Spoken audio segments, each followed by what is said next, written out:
Începe în acest moment prima conferință a zilei, Dual Use Innovation for Resilient Critical Infrastructure, și invit pentru opening remarks pe scenă pe Adrian Victor Vevera, din nou, Patrick Schneider-Sikorsky, partner NATO Innovation Fund, Massimo Artini, Vice Chair, partner NATO Innovation, Massimo Artini, and Răzvan Botiș, Vice Chairman of NATO NIAG, Board Member of NATO Diana. Good morning, everyone.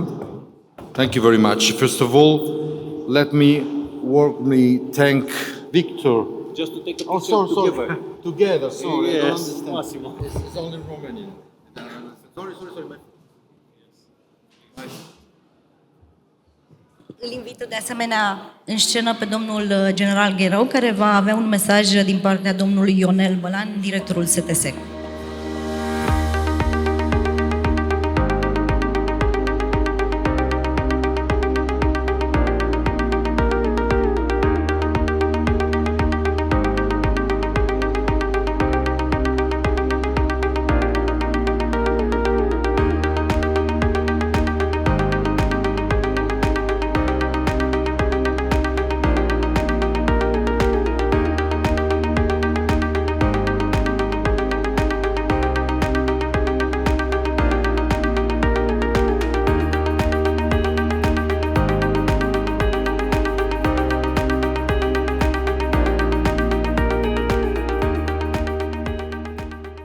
Distinși invitați, doamnelor și domnilor, sunt onorat să-l reprezint pe directorul Serviciului de Telecomunicații Speciale la acest eveniment deosebit de important. Digital Innovation Summit este la a treia ediție, însă Forumul pentru Protecția Infrastructurilor Critice este organizat pentru a noua oară.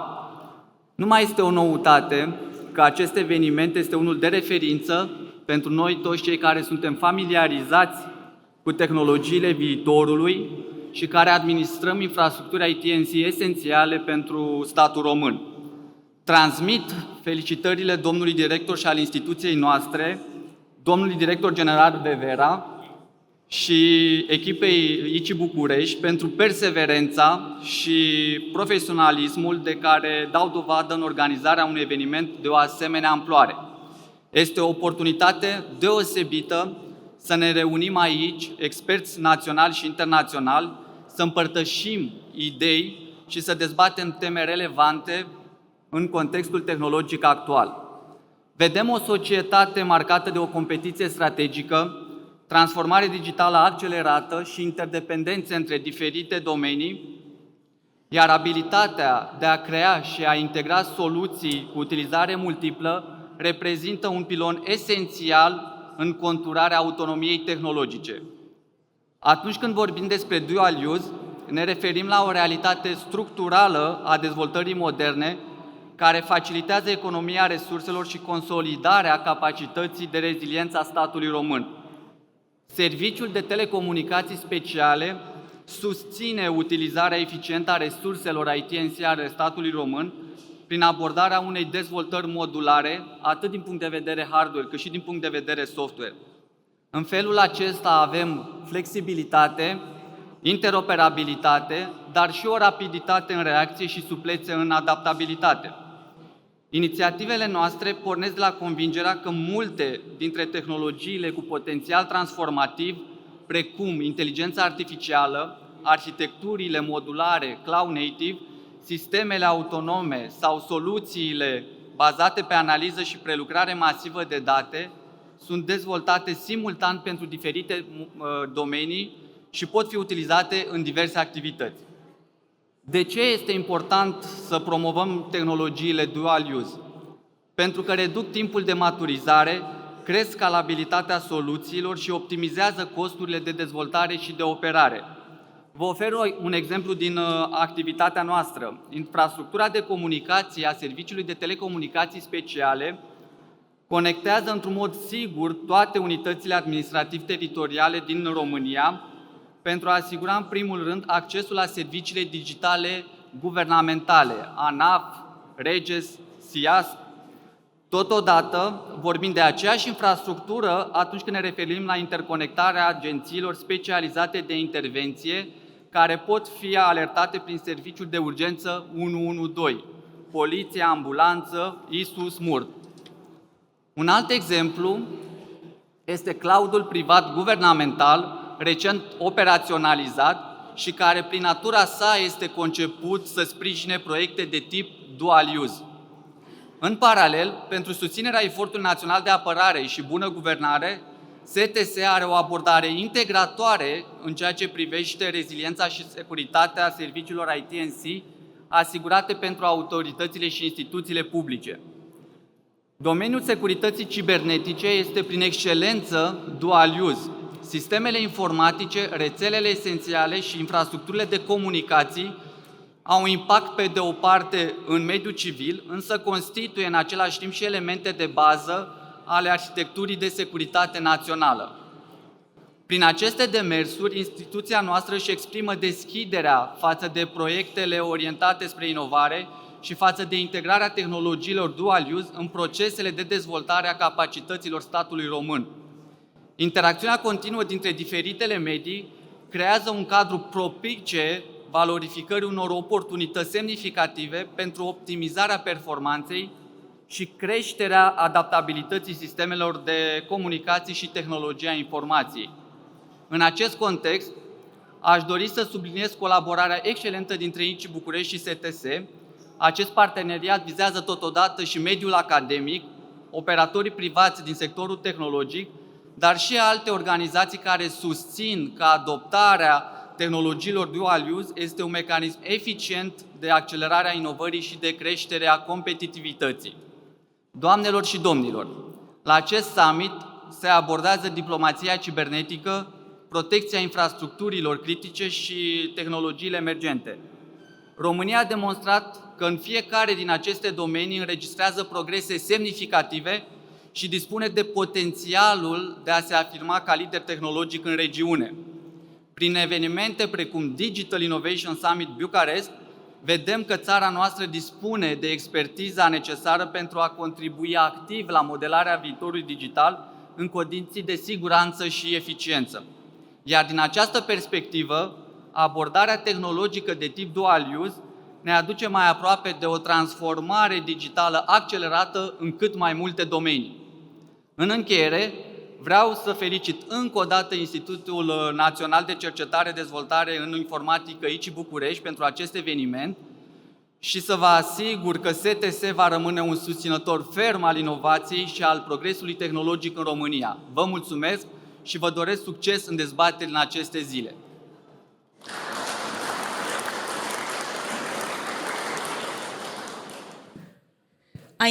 I invite now Massimo Artini on the stage.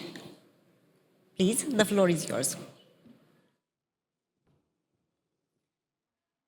Again, thank you very much. And first of all, let me thank you, Victor Vevera and Răzvan Botiș, for their kind invitation. It's a real pleasure and an honor to be here at the 9th edition of the DISB. And let me say from the beginning that I'm genuinely excited to take part of this event. And as a former Italian member of the parliament, to be in this palace. But really, thank you very much. Because events like these are important not only for the quality of the discussion, but also for the quality of the connection they create between countries, institutions, industries, innovators, and those who understand that security today depends on increasingly on technology. I would like to begin with a thought inspired by one of the leaders of the Ukraine most advanced drone company. Yesterday, I come from Kiev directly from yesterday. He said, well-being and security are sustained not only by what you have already built, but by what you are developing now and will continue to develop for the future. I believe that this sentence captures very well the reality we are facing. We are living in a time of general insecurity, and this insecurity is no longer confined to one domain. Of course, it's military, but it's also technological, industrial, on cyber, economic, and social. It concerns battlefields, but also supply chain, It concerns defense system, but also data, communication, energy, logistics, and critical infrastructure. It concerns national security, but also our collective ability to adapt to a world that is moving faster and becoming more unpredictable. This distinction between peace and competition and crisis is now much less clear than it used to be. Threats evolve quickly. In less than 3 months, we face several different kind of crises. And the same technology spread rapidly, and the ability to respond depends not only on the strength, but on the speed.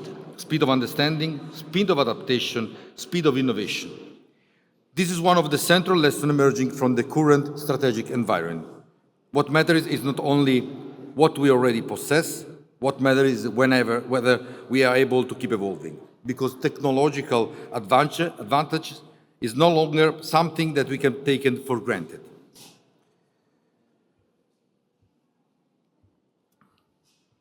It must be constantly renewed, and is exactly why initiatives such as Diana matter. NATO Diana is a tool that NATO has created to help strengthening technological capacity across the alliance by connecting innovation testing, operational needs, and transatlantic cooperation. Diana is the accelerator of startup and innovation in NATO, born in 2021, and now at the first year of full operation capability. But I don't want to speak only about Diana in itself. I want to underline why an event like DISB is so relevant in this broader effort. Because innovation does not grow by decree. It grows where ecosystem exists and here exists. It grows where there is talent, entrepreneurial energy, technical competence, academic excellences, institutional openness, and the willingness to build bridge between civilian innovation and security needs. And this is why the Romanian innovation fabric is so important. Forums like the SIB show that there is here not only interest in innovation, but also ambition, capability, and desire to be part of a wider strategic conversation. This matters for Romania, of course, but it also matters for the alliance as a whole. Because NATO technological edge is not be built only in a few traditional centers. It will be strengthened by the quality and vitality of national ecosystem across allied countries. And every ecosystem that is able to connect startup, research, industry, investors, and institutions become part of a much larger collective strength.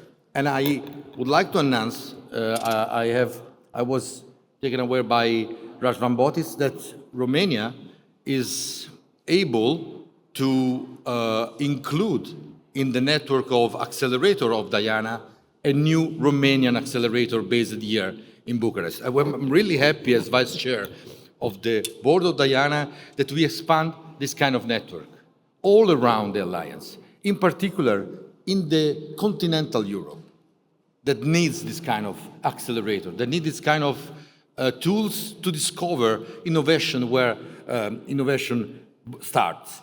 As an Italian, I come from the private sector. I'm not from the institutional side, even if I was a parliamentarian. But believe me, we look at Romania as a very good ecosystem that grow particular technologies that does not grow in other countries in Europe. This is why the SIB is valuable, because it helps to create exactly this kind of connection. It gives visibility to ideas, to talent, to companies, to emerging technology. And it helps transform innovation from an isolated effort into a shared strategic asset. In a world of growing insecurity, we need more than awareness of the risk. We need environments that help generate solutions. We need platforms that allow innovation community to meet defense needs. And we need national ecosystem that we are ready to contribute to a shared transatlantic effort. And again, thank you to Victor. It's impressive to see how many governmental and parliamentarians attend to this event. It's not normal, believe me. So there is a very good interest, and it's really important to tell this. This is why I'm particularly glad to be here. Because this event is not... Sorry, the last page, of course, doesn't work. I rely on this kind of technology sometimes is impossible. Okay, that's right. I'm going by myself because it doesn't work nothing. Okay, perfecto. Okay, that's right. So, I would like to finish my intervention, just tell this thing. I would like to repeat myself. Is an honor to attend at this event because all around the continental Europe there is the needs to have events and network like this one. I remain impressed that it's not only a Romanian event, but a very good point of interaction between all the region. And that include Georgia, Moldova, that include the Balkanic states. So for me is impressive, and thank you again, because you give me this kind of overall picture about the innovation here in Romania. Thank you very much.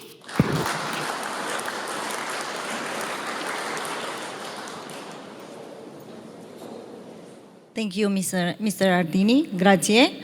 And now let's welcome Mr. Patrick Schneider-Sikorsky. Please.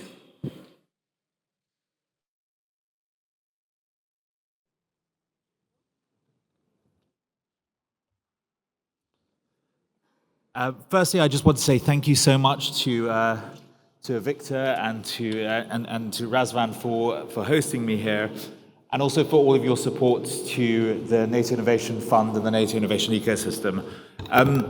Before I tell you guys a bit about the NATO Innovation Fund, I just wanted to share a personal story. This is my first time, unfortunately, this is my first time in Romania, but I actually have a personal connection with the country when it comes to my career, because before I worked in the technology sector, I had a very boring consulting job, and one of my closest friends from school, university, he started a web design services company, which these days probably seems very archaic, but this was in around 2005, 2006, and he didn't know the first thing about digital technology.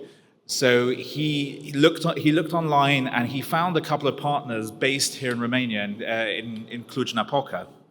So they started this web design business, which was quite successful. It wasn't a high-scale startup, but it was quite successful in the UK at that time.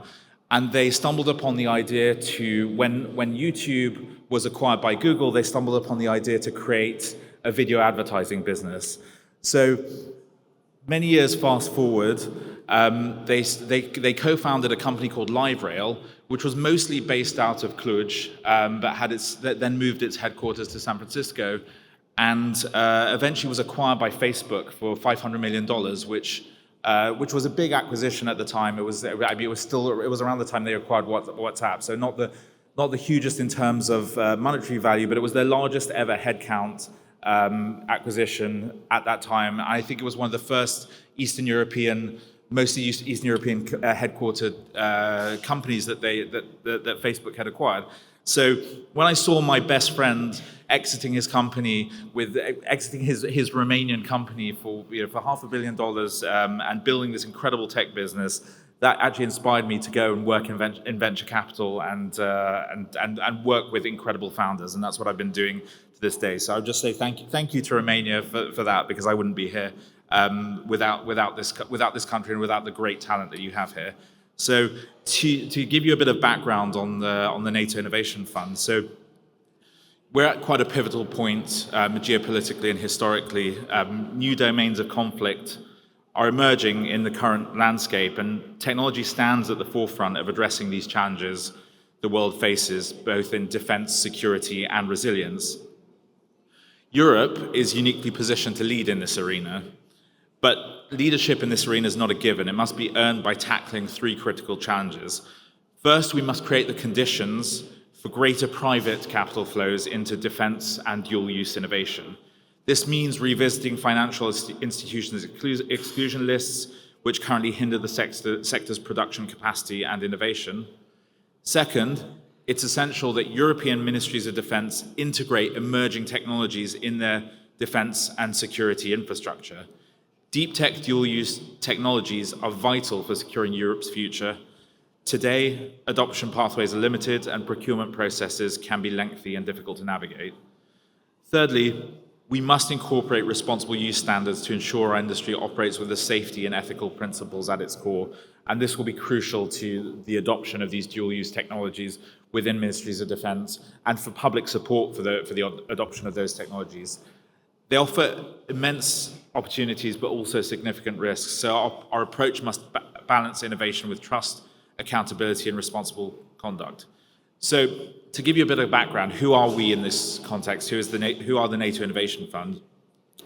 So we're a standalone autonomous VC fund established by NATO in 2021 and fully launched in 2023. So we're a sort of sister organization of NATO Diana, which you heard about from Massimo earlier.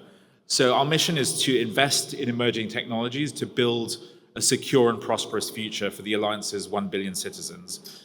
We're deploying more than 1 billion euros into deep tech dual-use startups to advance defense, security, and resilience. And we do this by investing in some of the most cutting-edge technologies and unlocking capital for innovation across the Alliance. So it's important to clarify, dual use is not merely an investment category, it's also a market strategy. Whether deployed in defense-first startups that can then have commercial applications or commercial-first startups that have defense applications, this approach accelerates the pace at which NATO allies and partners build the next generation of essential capabilities to meet the most significant challenges of our time. So how is NIF different? So as a 15-year fund, we lead initial investments up to 15 million euros and maintain substantial reserves for subsequent rounds. And we're committed to providing very long-term support to the company's founders and also the VC fund managers we invest in. But beyond capital, we also unlock opportunities for entrepreneurs by connecting them with the defense, security, and resilience ecosystems across the Alliance, including this one here in Romania. So I'm going to highlight a few issues that our investments are tackling or we hope to tackle. Firstly, we identify, support, and scale the world's most cutting-edge technologies, but by empowering entrepreneurs who address what we see as the most pressing challenges. So on the defense side, we strengthen the Alliance's ability to sense, understand, and track risks and threats across all domains: land, air, sea, space, cyber. And we use that intelligence for faster, better decision-making.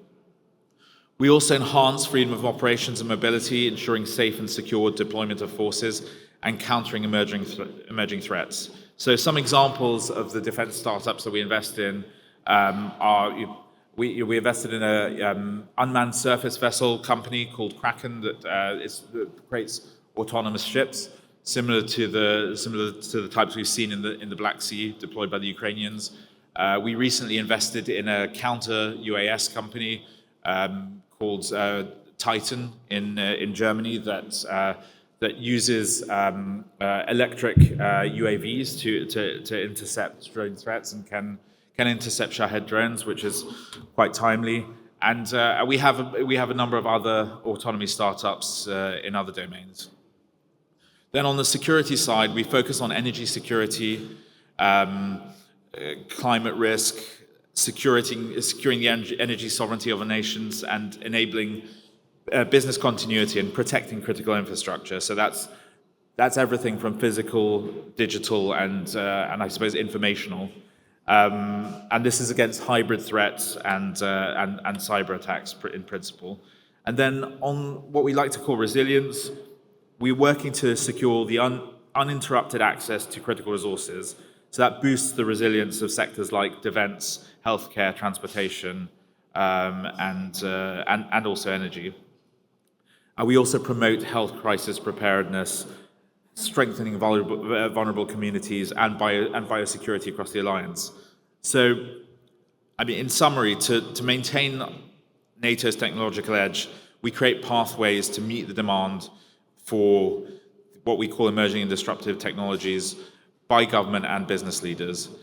We have an adoption team, which we call the Mission Platform Group, which is a unique function that assesses the technological needs of our member countries and connects entrepreneurs developing relevant solutions and also addresses barriers to entry for technological adoption across NATO. So, to summarize, the NIF, the NATO Innovation Fund, is not just investing in technology, we're investing in future security, prosperity, and the resilience of our nations. So, by fostering innovation, collaboration, and the responsible conduct thereof, we can rise to the challenges of our time and we can build a safer world for generations to come. Thank you very much.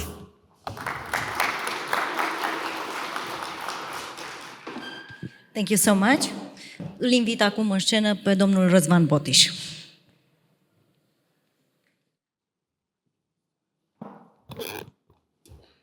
Bună ziua, bine ați venit la cea de-a noua ediție a Summitului Digital, care se axează acum și pe panelul dual și infrastructură critică. Sunt Horea Răzvan Botiș, vicepreședintele grupului pentru industrie al NATO și membru în boardul DIANA.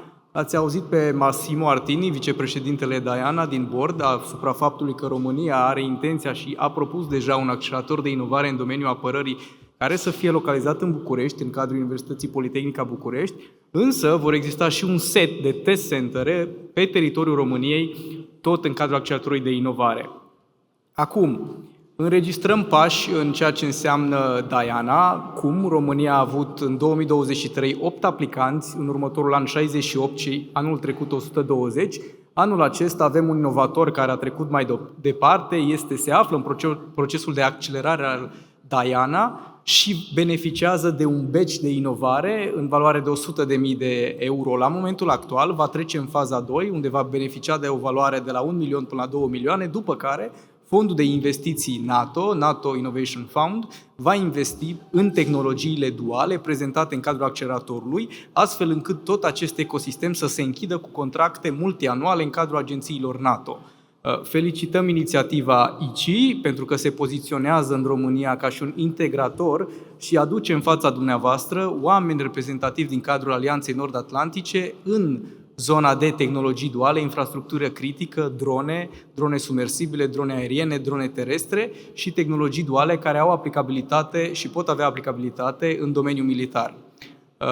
Mulțumesc frumos pentru faptul că sunteți astăzi prezenți aici și nu ezitați, dacă aveți întrebări, să putem discuta după. Mulțumesc frumos!